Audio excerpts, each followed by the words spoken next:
Hello, everyone. Welcome to another edition of Streetwise Live. We're so happy to be here with you today. And my name is Dave Hamilton. I'm the creative director for Streetwise, and I'm here with Suzanne. I'm the editor of Streetwise. So today we're going to talk about a lot of current events going on in the world of Streetwise, as well as talk about the international network of street papers.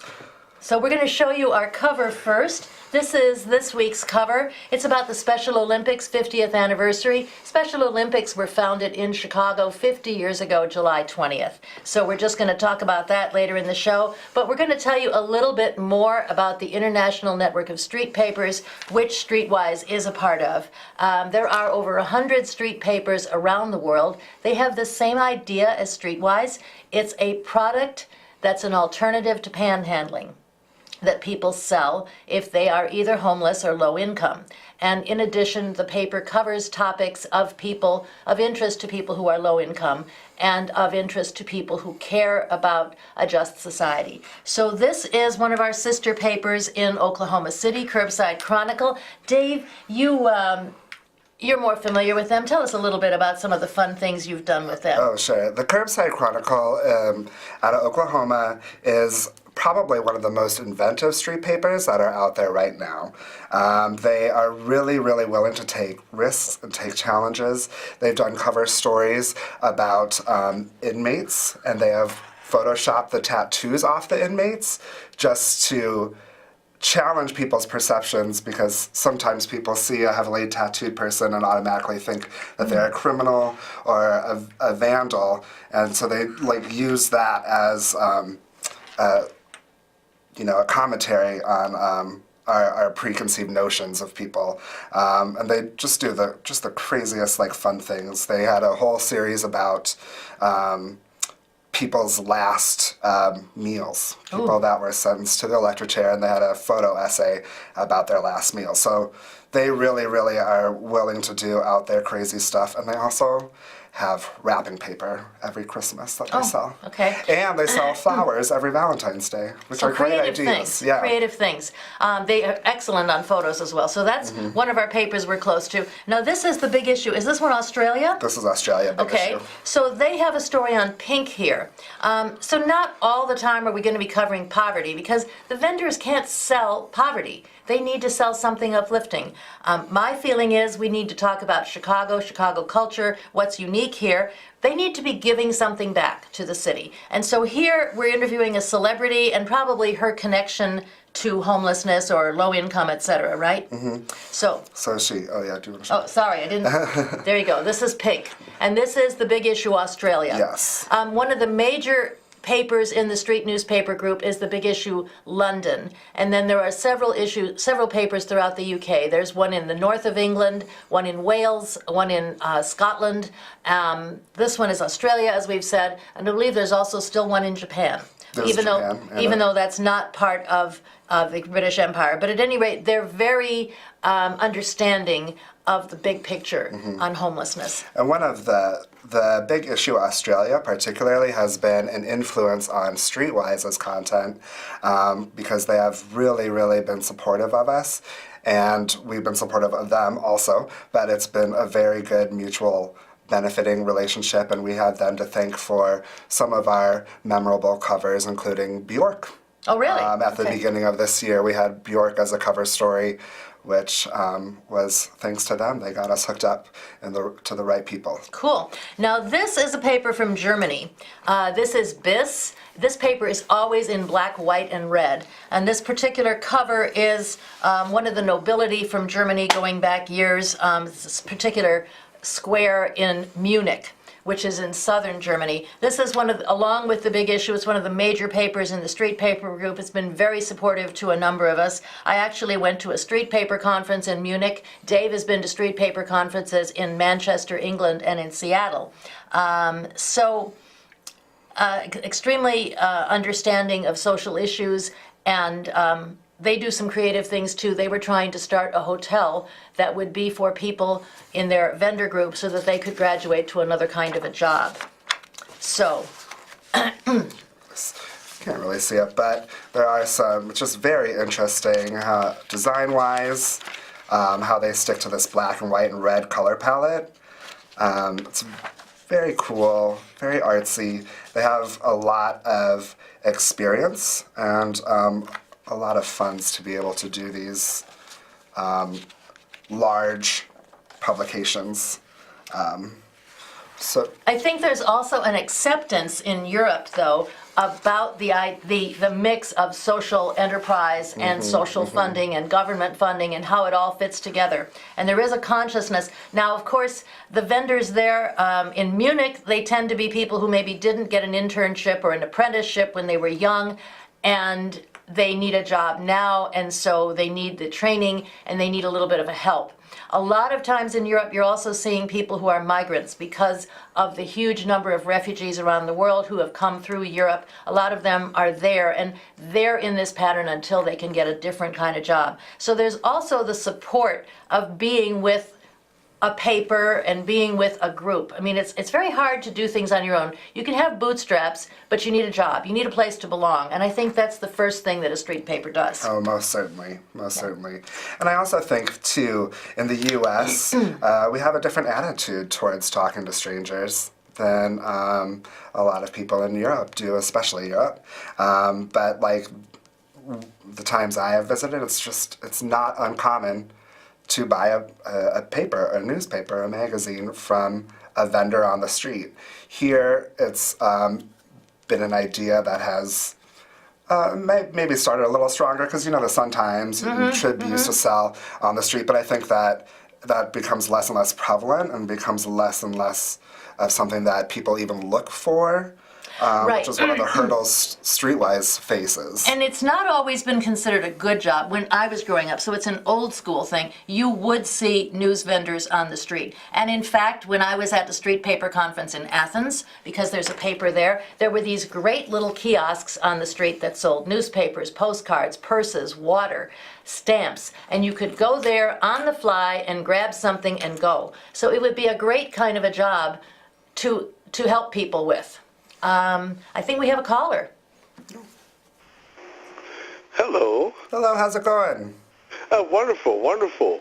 I had one question, but I actually have two. The question is, one, do you think that the sensitivity towards homelessness has changed since the changes that have happened with Lower Wacker? And then two, with all of the development that's happening downtown in Chicago, do you think that we've really become insensitive to homelessness and joblessness? Yeah, I do. Yeah. I do think we have. You're asking the right person. Yeah, I do think we have. I've covered it. I think people think that people can get on their own. I did interview someone who was being displaced from Lower Wacker. He said that he had come in from the suburbs. He wasn't union. He was trying to do a job, I think, in construction. He couldn't get out there to get a job because it was way out in the suburbs. Just kind of keeping it together.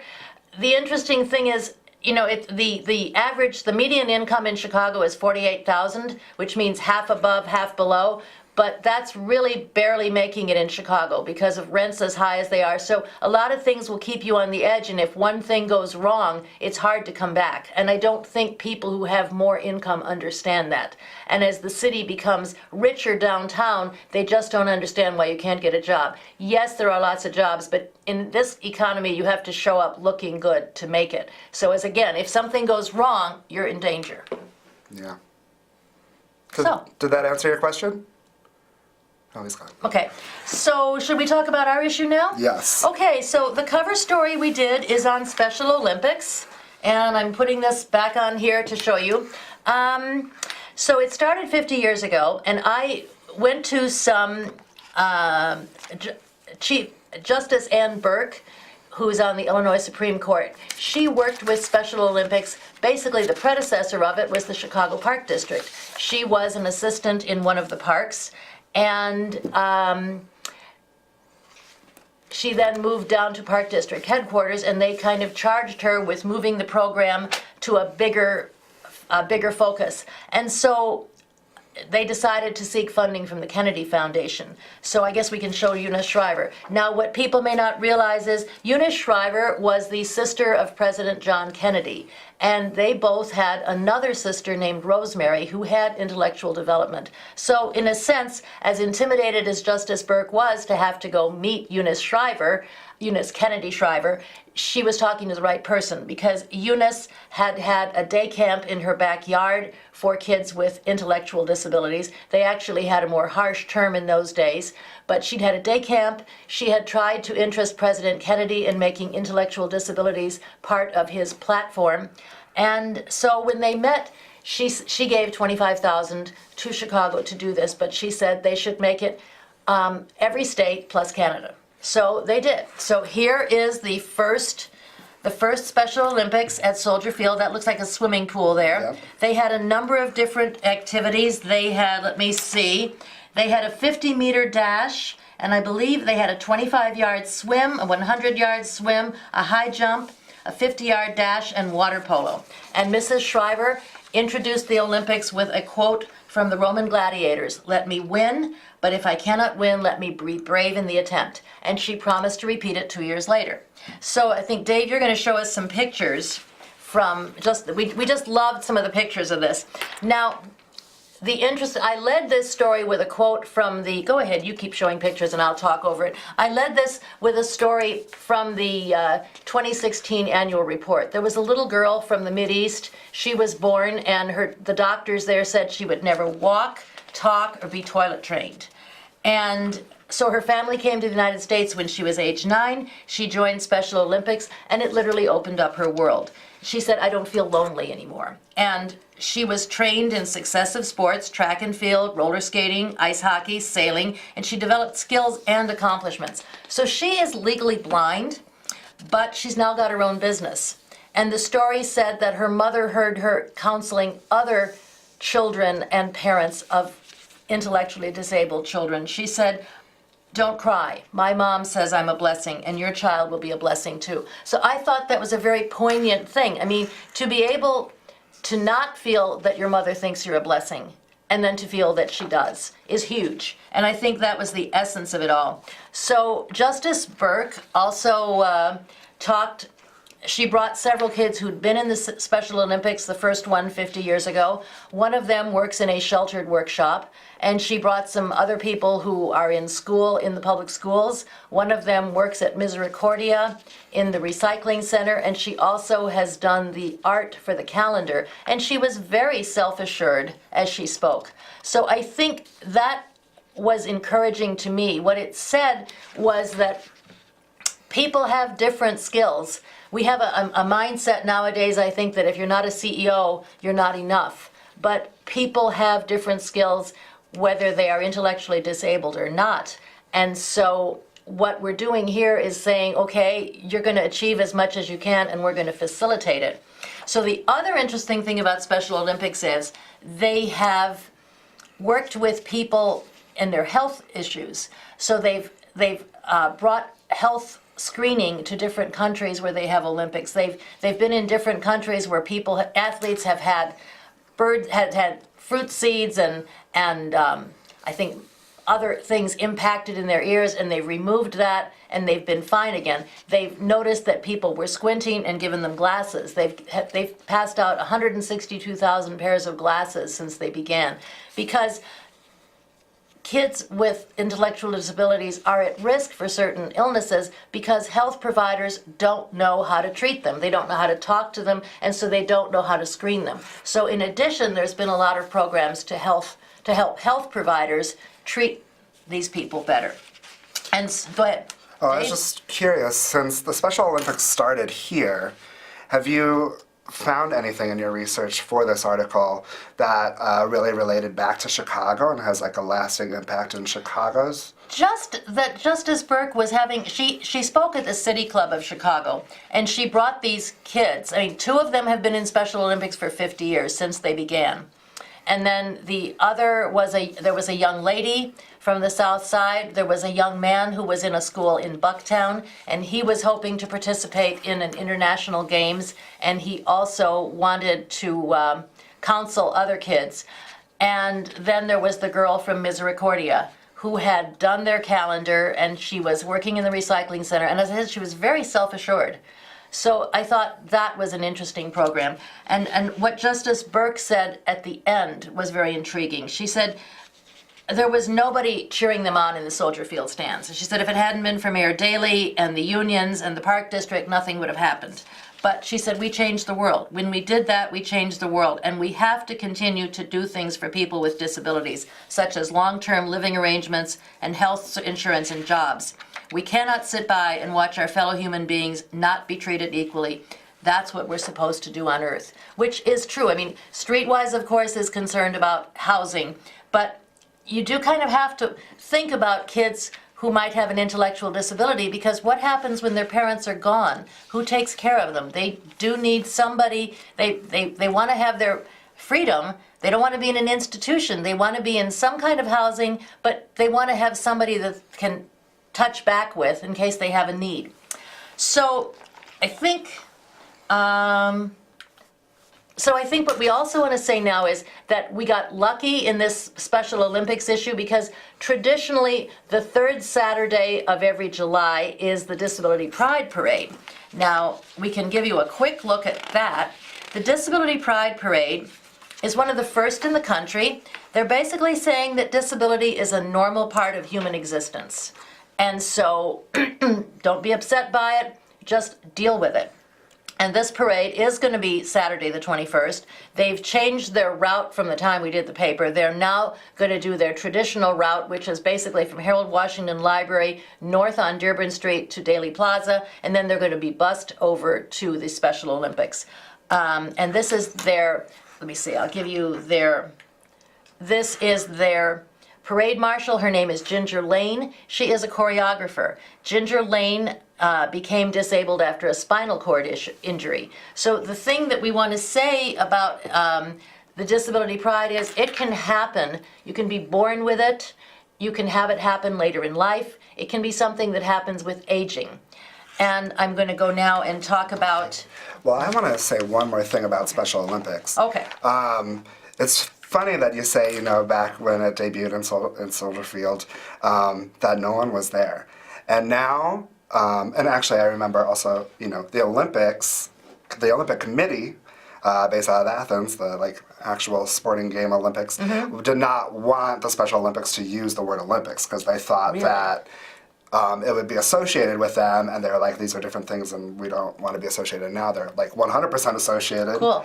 And it went from this no one going to Soldier Field to now it's broadcast live on television. Fabulous. And as a matter of fact, even for the 50th anniversary, the games that are coming up on Friday night on ESPN2, or ESPN2, they are showing the Unified Cup match live at 5 o'clock. Which is when they play with athletes who are not disabled. So they join together. Okay. A lot of the 50th anniversary is about the Unified. Okay. Working together to build a stronger community, Okay. as opposed to. And then also on ABC this weekend on Saturday at 1:30, they're doing a special about the 50th anniversary. Cool. So now it's on national television. Cool. You don't even have to have premium cable. You can watch it easily. Yeah. At your leisure. And the last events were in Seattle, which I did not watch on television because I had a very busy summer. But the prior events, I actually watched almost all of the Special Olympics live on ABC. What was the thrill? It's exactly like watching the real Olympics, really. I mean, they, when you're watching these sporting events, and it's always I guess I'm not a sports person, but I realize that I kind of actually am. It's really just the basketball, baseball, football I'm not that into. But once you get into these individual events like curling and skiing, and they have to tell you a little bit of backstory about what this sport's about, and then they tell you little backstories about the athletes, just like in the regular Olympics they do that, but with the Special Olympics, these stories are just so touching.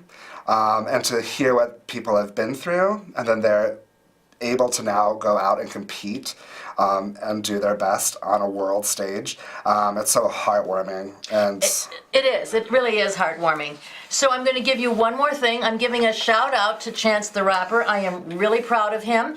Chance is having a Special Olympics celebration concert.